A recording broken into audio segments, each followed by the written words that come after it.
Scrub typhus AP రాష్ట్రాన్ని వణికిస్తోంది. ఈ వ్యాధి ప్రాణాంతకం కాకపోయినా నిర్లక్ష్యంతో వరుస మరణాలు చోటు చేసుకుంటున్నాయి.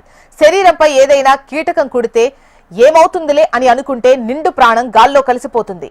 దోమ, చీమలు లాంటి ఏదైనా కీటకం కుడితే తలనొప్పి, జ్వరం, ఒళ్ళు నొప్పులు లాంటి లక్షణాలు కనిపించినా అస్సలు నిర్లక్ష్యం చేయొద్దని వైద్యులు సూచిస్తున్నారు.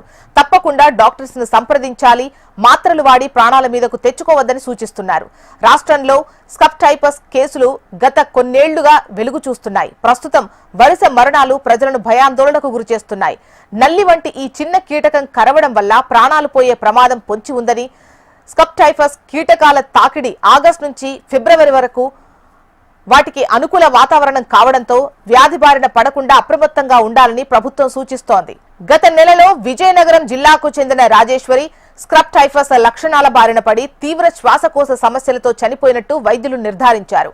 పల్నాడు జిల్లాలో జ్యోతి, నాగమ్మ, బాపట్ల జిల్లాకు చెందిన మస్తాన్బి, నెల్లూరు జిల్లాలో సంతోషి ఇలా 5గురు స్క్రబ్ టైఫస్ వ్యాధి బారిన పడి మృత్యువాత పడ్డారు. అధికంగా మల్టీ ఆర్గాన్ ఫెయిల్యూర్ తో వైద్యులు గుర్తించారు. నల్లిని పోలిన చిగ్గర్ మైట్ కీలకం కుట్టడం వల్ల స్క్రబ్ టైఫస్ వ్యాధి మనుషులకు వస్తుందని డాక్టర్స్ తెలిపారు. వ్యక్తి నుంచి వ్యక్తికి సోకే అంటువ్యాధి కాదని, పొలాలు, తోటలు, నదీ తీరాలు, ఇసుక మేటలు, పశువుల పాకలు, జంతువుల శరీర భాగాల్లో ఈ కీటకాలు నివాసం ఉంటున్నట్లు వైద్యులు గుర్తించారు.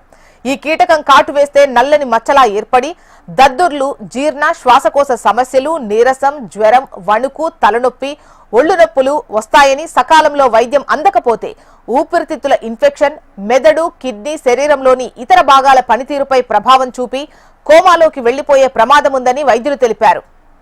ఇక పరిసరాలు, తోటలు, గడ్డివాములు ప్రతిరోజు శుభ్రంగా ఉంచుకోవాలని, రాత్రిపూట ఈ కీటకాల సంచారం ఎక్కువగా ఉంటుంది కాబట్టి ఇంట్లో ఎలుకలు, కీటకాలు లేకుండా జాగ్రత్తలు తీసుకోవాలని, శరీరాన్ని పూర్తిగా కప్పి ఉంచే దుస్తులు వాడాలి. జాగ్రత్తలు తీసుకోకుండా బయట నిద్రించడం, నేలపై నిద్రించడం మంచిది కాదని నిపుణులు సూచిస్తున్నారు.